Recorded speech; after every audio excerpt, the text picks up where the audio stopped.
Hello, hola, welcome back to Witches of the Moon. I'm the Humble Apprentice. I'm your Friday host. This is Season 13, Week 19, and the topic for this week is reading tarot for yourself and others.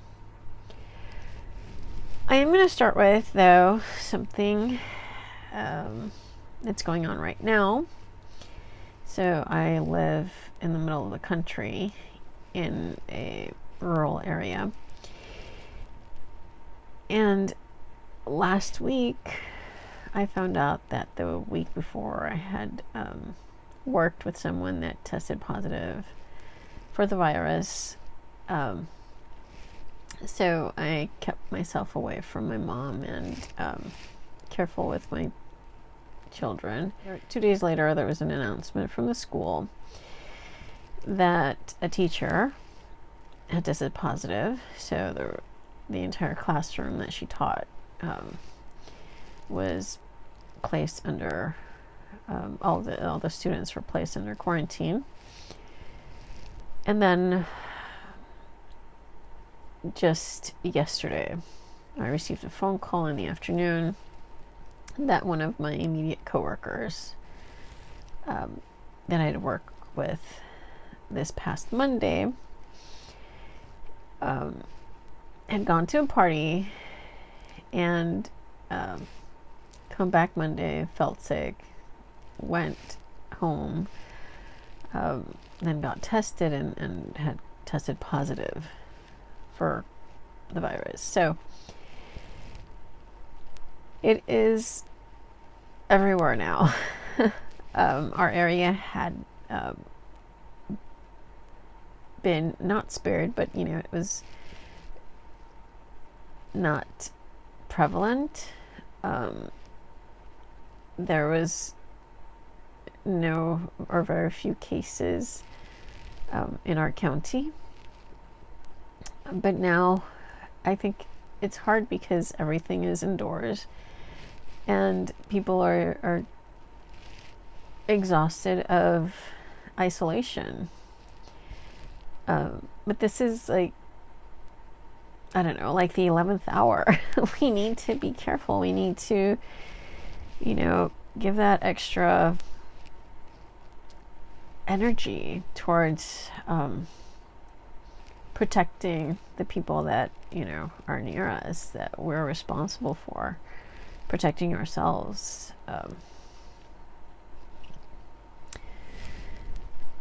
Anyway, just a little while longer while the vaccine is distributed and made available for everyone.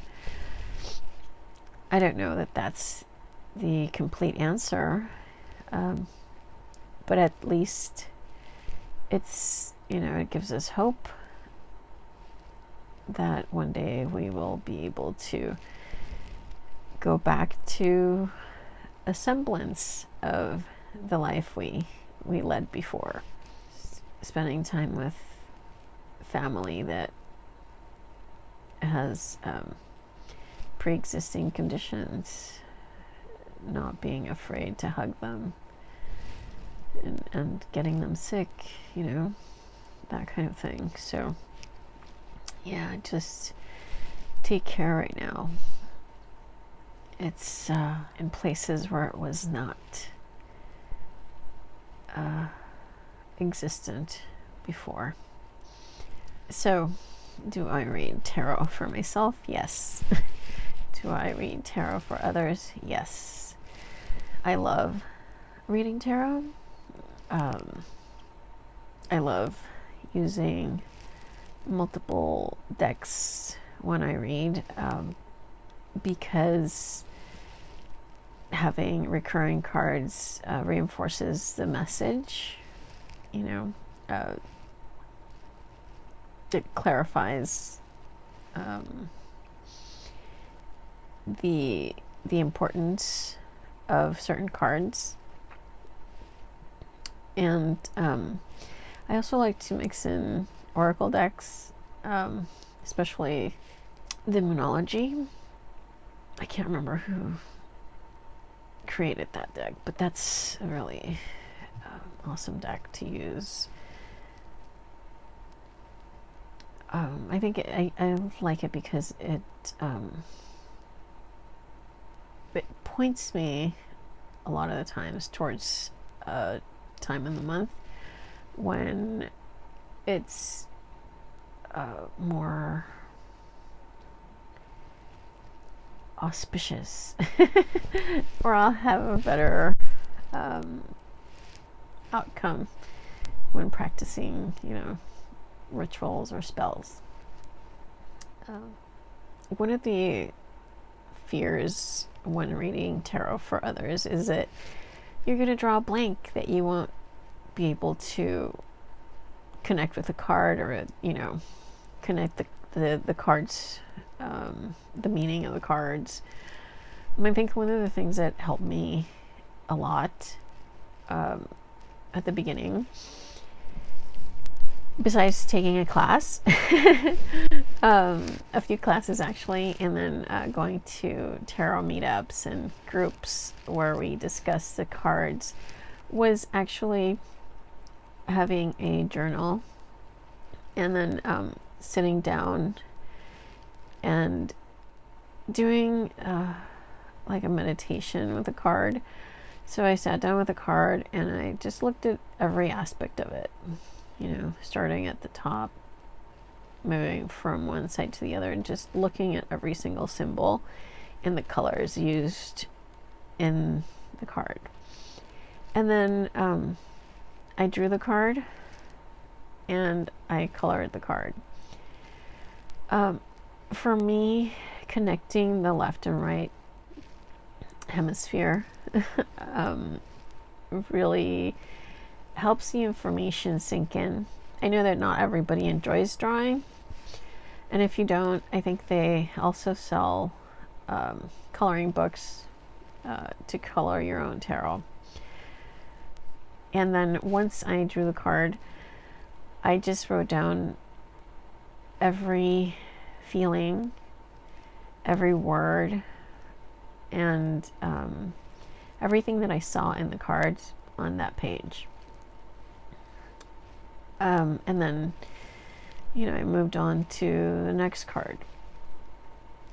You can either go in order, or you can go by your favorite card to start with, and then the next day your least favorite card. Because when you sit with them for a while, that unease starts to go away. Once you sit with the card and you draw it and you write down every association that you have with all the symbols and the colors and the images in the card, it loses that shock value that it had for all those, cards that have that intensity, that intense energy. There are so many different artists that have created quite a variety of decks. But the first one that I like to read when I'm doing a reading is a Rider-Waite, because of the story, the association of the images with the Kabbalah, the Tree of Life, the story of the Fool, the Fool's journey, all of that information is like the backbone, like the background. That's like the images of the conscious mind, right? And then your intuition creates the images and the information that's coming through from your subconscious. So that's like fleshing out the story for your the person that you're reading for. So that's why I really like to start with the Rider-Waite tarot, and then I'll use the Witch's Tarot, or oh, there's so many other beautiful decks that have really striking imagery that, you know, you can have the person that you're reading for, whether it be a friend or someone that, you know, is paying you, a client. If you let them choose the deck that is calling to them, then they, you know, it becomes a collaboration and they feel empowered. You've given them a choice in the direction of their future. So that's really nice. I really like it when I get my cards read and I am allowed to do the last cut in the deck. I think that's very effective for the client, or, you know, the person that you're reading for, to connect their energy to the cards. So, you know, because they are putting their energy into the cards after your reading, it's good to clear them, either with black tourmaline for grounding, or selenite for, you know, cleansing, or you can have a few crystals, you know, on the table where you're reading.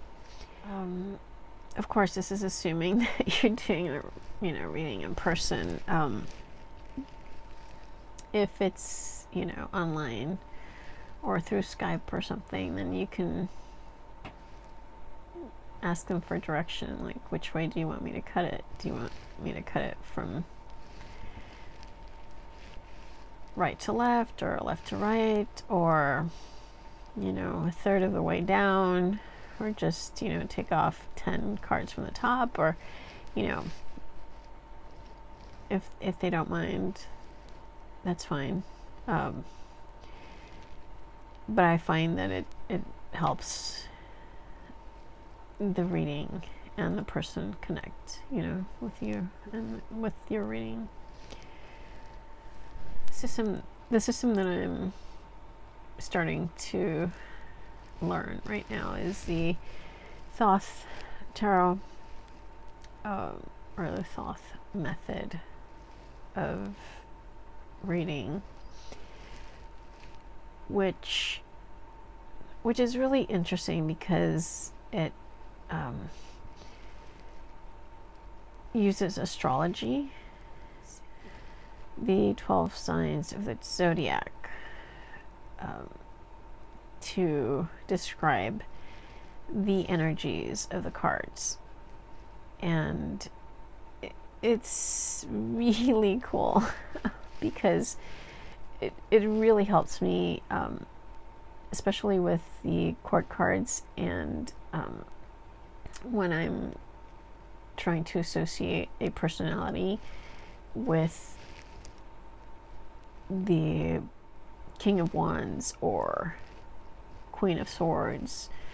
So depending on the card and the energy associated with how much of each zodiac sign it has in it, it helps describe the personality of, for example, the Page of Wands, you know, or the King of Pentacles.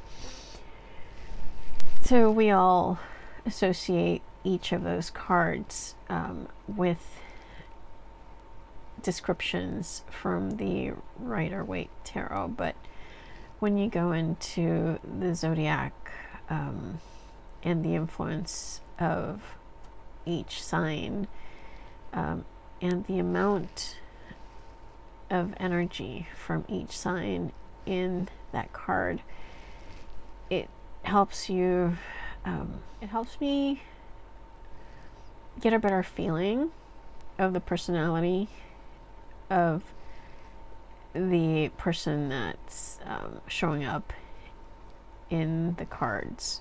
in the reading.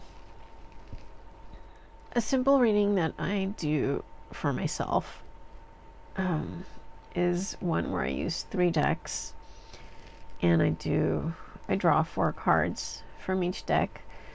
The first one is for the mind, the second one for the heart, the third one for the gut or the instinct, and the fourth one for the guidance from the universe, from your higher self, or from spirit. So I do the same. I pull 4 cards from each deck and I stack them 1, 2, 3, 4, and I go through and I read all the 1s, all the 2s, the 3s, and the 4, and I leave a spiritual guidance for last. But I think it really helps me understand where my mind is, where my thoughts are, what ideas are circulating in my mind, also how I'm feeling, what my heart's pondering, what my heart wants, what my heart desires, what my heart is rejecting, what my heart doesn't want to feel anymore, what my heart might be running away from, and then my instinct. What is my gut telling me? How I am most likely going to proceed, and then the 4th card is just simply what my higher self or spirit or the universe, so any guidance that I might need for that situation that I'm asking about. And it's fairly simple and very straightforward, and it's really good at the beginning of the week or whenever I have a question.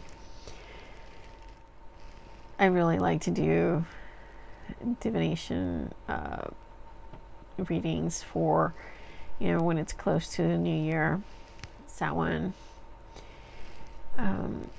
You can also do it for the beginning of the week or the beginning of the month, the beginning of the year. You can do a pretty easy 12-card spread, for January, February through December, just to get a feeling of what the energy of the next year might bring. Maybe something that you can redirect before it gets to whatever situation, whatever potential, because that's what we're looking at. We're just looking at potentials, outcomes that may happen if you do nothing, if you allow the universe to continue to move in the direction it's going. In regards to charging for your readings, the way I see it is I don't expect to go into the grocery store and come out with free groceries. If I call the plumber, I don't expect them to fix anything for free. When you go to the doctor or the chiropractor, you have insurance, or you pay cash, or you have a deductible. There's always an exchange of energy, and you have a lot of wisdom and knowledge and experience that the person coming to the reading may or may not have, or maybe, like many of us, we like when somebody else reads the energy for us.